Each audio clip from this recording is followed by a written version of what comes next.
যারা আছে এদেরকে গর্ব করে বলে বলে কি বলে না, নাউজুবিল্লাহ, এটা তো হওয়ার কথা ছিল না। আর বিয়ের ক্ষেত্রে লজ্জা, বিয়ে করতে চায় না, বিয়ে করতে ভয় পায়, লজ্জা পায়। আর অবৈধ মিলামেশা করতে মজা পায়। কেন? কারণ দায়িত্ব নিতে হয় না। নাউজুবিল্লাহ, দায়িত্ব নিতে হয় না।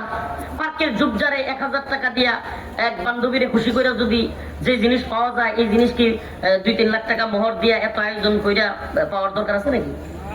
আস্তাগফিরুল্লাহ। তো এই সমাজ, এই কালচার আমাদের না, এটা মুসলমানদের না।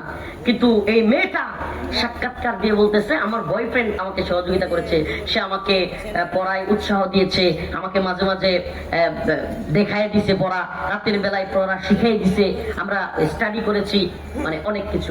এই ভিডিও কি আপনারা দেখছেন নাকি আমি নিজেই বলতেছি? দেখছেন তো? সে হাইসা হাইসা বলতেছে, কোনো অনুশোচনা নাই, কোনো লজ্জা বোধ নাই।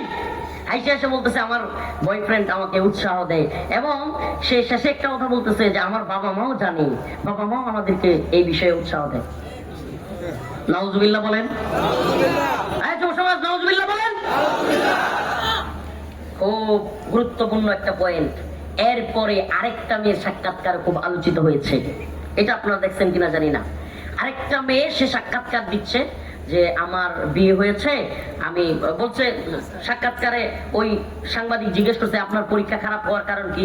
বলতেছে আমার বিয়ে হয়েছিল, আমি বিয়েটাতে রাজি ছিলাম না, বাবা মা আমাকে এই পরীক্ষার আগে বিয়ে করাই দিছে, এখন আমি বিয়েতে রাজি না, পরবর্তীতে আমার ডিভোর্স হয়ে গেছে, আমি যে পরীক্ষাটা দিতে পারবো সেটাই ভাবতে পারি নাই, তো এই জন্য আমার পরীক্ষা খারাপ হয়েছে। ও মুসলমান ইমানদার, একটু মনোযোগ দিয়ে শুনতে হবে। এই পশ্চিমা সংস্কৃতি কিংবা ভারতীয় কালচারাল আধিপত্য আমাদের সমাজের ভিতরে, সেই আধিপত্যবাদী মিডিয়া, এই তাগুতি মিডিয়া আমাদের সমাজে সিস্টেমে একই সময়ে দুইটা মেয়ের সাক্ষাৎকার একত্রিত কইরা সূক্ষ্ম কৌশলে এই সমাজে একটা মেসেজ দিতে চায়। ও সমাজের যুবক যুবতীরা পার্কের চিপায় চাপায়, লিটনের ফ্ল্যাটে, বিভিন্ন জায়গায় গিয়া আমাদের তোমরা মেলামেশা করো, জিনা করো, পড়াশোনা করো, পেটের মধ্যে বাচ্চা দাও, ইচ্ছা মতো আনন্দ ফুর্তি করো, এটার মধ্যে মজা আছে, তাইলে তোমরা পরীক্ষায় ভালো রেজাল্ট করবা। আর যদি বিয়ে শাদী করো, পরীক্ষার রেজাল্ট কিন্তু খারাপ হবে। এই মেসেজ দিছে কি দেয় নাই বলেন? এই মেসেজ দিছে কি দেয় নাই বলেন? আপনি কি কল্পনা করতে পারেন আমাদের সমাজে বিয়েকে কঠিন করে দেওয়া, জিনাকে সহজ করে দেওয়া, অবৈধ মেলামেশা, বয়ফ্রেন্ডের সাথে থাকলে পরীক্ষা ভালো হয়, আর বয়ফ্রেন্ড না থাইকা স্বামী থাকলে পরীক্ষা। আস্তাগফিরুল্লাহ। কিছু খারাপ কথা চলে আসে এই শয়তানগুলোর ব্যাপারে, কিন্তু মাহফিলের মঞ্চে মাইক তো এগুলো বলতে পারি না জীবনেই কোনোদিন। আলহামদুলিল্লাহ, এই জন্য দেখবেন আমার ওয়াজ, আমার আলোচনা এই যে তথাকথিত টিকটকে কম যায়। কেন? কারণ আমি এগুলো করতে পারি না, এগুলোতে আমার যায় না। কারণ কেউ যে আমার কথা নিবে, আমি ওই ধরনের কথা বলার ইচ্ছা পোষণ করি না। কিন্তু এদের এই কালচার দেখলে মনে চায় একটু খারাপ কথা এদেরকে বলি। ভদ্রতার তখন আর লিমিট থাকে না। সমাজ, আমাদের ইসলামিক সমাজ ব্যবস্থাকে ধ্বংস করবার জন্য, পশ্চিমা সমাজ ব্যবস্থাকে চালু করবার জন্য আমাদের সমাজের মধ্যে জিনা, ব্যভিচার, সমকামিতা, ট্রান্সজেন্ডার, এলজিবিটি, লেসবিয়ান, গে, এই কালচার আমাদের বাংলাদেশে আবির্ভাব করবার জন্য হাসিনা যাওয়ার পরে, হাসিনা তো করছেই, হাসিনা তো অনেক করছে, এটা তো আপনাদের জানার কথা। হাসিনা আইন করেছিল, মনে আছে আপনাদের, বাল্য বিবাহ নিরোধ আইন। 18 বছরের নিচে, 21 বছরের নিচে ছেলে, 18 বছরের নিচে মেয়ে বিয়ে করতে পারবে। পার্কে যেতে পারবা, তোমরা হোটেলে যেতে পারবা, ওই পার্কের চিপায় চাপায় একটা গাছের চিপায় গিয়ে দুজন মিলে বসতে পারবা, ওই নৌকায় ভ্রমণের নামে নৌকায় পর্দা দিয়া ওখানে মেলামেশা করতে পারবা, হোটেলে গিয়ে উঠতে পারবা, তোমাদেরকে অবাধে সুযোগ দেওয়া হবে। কিন্তু তোমরা 18-র আগে বিয়ে করতে পারবে না। কেন? 18-র আগে বিয়ে করলে বাচ্চা নিতে সমস্যা হয়, 18-র আগে বিয়ে করলে বাচ্চা কাচ্চার পুষ্টিতে সমস্যা হয়। বলে কি বলে না? মুসলমান বলে কি বলে না?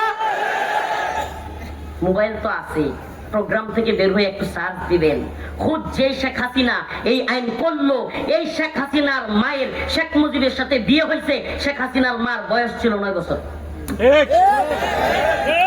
পুষ্টিতে ঘাটতি হয়েছে নি? শেখ হাসিনার ব্রেইনের কোন সমস্যা ছিল? শেখ হাসিনার ব্রেইনে কোন সমস্যা হয়েছে? 1 সিজ দিয়া পুরো দেশ বাজ্যে খাইছে। এই ব্রেনের কোনো সমস্যা হয়েছে? বাল্য বিবাহ, অল্প বয়সে বিয়ে করলে বাচ্চা নিতে কষ্ট হয়, মেধা কম হয়। এক হাসিনার কাছে পুরো বাংলাদেশ জিম্মি ছিলাম 17 বছর। কি মেধার পুষ্টির কি কোনো ঘাটতি ছিল? তাইলে বোঝা যায় এই কথা হলো ভণ্ডামি আর শয়তানি। বলেন না, এই কথা হলো ভণ্ডামি আর এই আমাদেরকে সৃষ্টি করছেন কে? আবারও জোরে একটু, সৃষ্টি করেছেন কে? আচ্ছা, যিনি সৃষ্টি করলেন তিনি জানেন না কত বছর বয়সে বিয়ে করলে ভালো হবে? জানে শেখ হাসিনা। যিনি আমাদেরকে সৃষ্টি করলেন, যিনি আমাদেরকে পৃথিবীতে আনলেন, যিনি আমাদেরকে পুরুষ হিসেবে, নারী হিসেবে এই দুনিয়া, এই পৃথিবী, এই আসমান, জমিন, চন্দ্র, সূর্য সব সৃষ্টি করলেন, আমাদেরকে দুনিয়ায় পাঠাইলেন, তিনি জানেন না আমরা কবে বিয়ে করলে ভালো হবে? জানেন না? জানেন না? সে আল্লাহ যিনি আমারে আপনারা দুনিয়াতে পাঠাইলো, যেইভাবে পাঠাইলে দুনিয়াতে চলমান প্রক্রিয়া সুন্দর থাকবে, যেইভাবে পাঠাইলে সন্তান মারা কম যাবে। কারণ রসুল বলেছে আমার উম্মত বেশি হলে আমি গর্ব করব। তার মানে আল্লাহ এবং তার রসুলের চাওয়া হলো এই উম্মত বেশি বেশি হোক। ঠিক কি ঠিক না? আল্লাহ আমাদেরকে সৃষ্টি করলো, আল্লাহ পাক ভালো বুঝলেন না আর বুঝলো শেখ হাসিনা। আল্লাহ পাক কবে বিয়ে করলে ভালো হবে, কবে বাচ্চা নিলে ভালো হবে আল্লাহ ভালো বুঝলো না, বুঝলো ডক্টর মোহাম্মদ ইউনূস। খালি একটা নাম করলে অনেকে খুশি হইব। আমরা কাউরে চাই না। এই আইনগুলো, পশ্চিমাদের আইনগুলো, এগুলো হাসিনা ভালো বুঝলো, ডক্টর মোহাম্মদ ইউনূস ভালো বুঝলো, আমার রব্বে কাবা ভালো বুঝলো না। নাউজুবিল্লাহ বলেন, আরো জোরে বলেন নাউজুবিল্লাহ। আমি একটু আমার মা বোনদেরকে বলবো, প্লিজ, আমি এই ধরনের বক্তা না, আমি দেখছি আমার নজরে এসে গেছে, আপনারা চলুন, সরেন সরেন, প্লিজ দূরে যান। এই হারাম কাজ করবেন না। হুজুরের আলোচনা শুনতে আইসা আপনারা পর্দার ফরজ বিধান কেউ মান্য করবেন না। যান এখান থেকে। প্লিজ মা, আমার বোন, একেবারে পায়ে হাত ধরি, কাউরামি করবেন না। কেউ পর্দা লঙ্ঘন করে কোনো আলোচনা হইতে পারে না। এটা কোনো ওয়াজ মাহফিল, কোরআনের মাহফিল থাকবে না। তখন পর্দা করা আছে, পর্দা ফিরে আয় বসতে না। তার আপনার পর্দা তো মানে নাই। তো প্রিয় ভাইরা আমার, বন্ধুগণ আমার, তো বলতেছিলাম আমার আল্লাহ ভালো জানে নাকি ডক্টর মোহাম্মদ ইউনূস কিংবা শেখ হাসিনা ভালো জানে?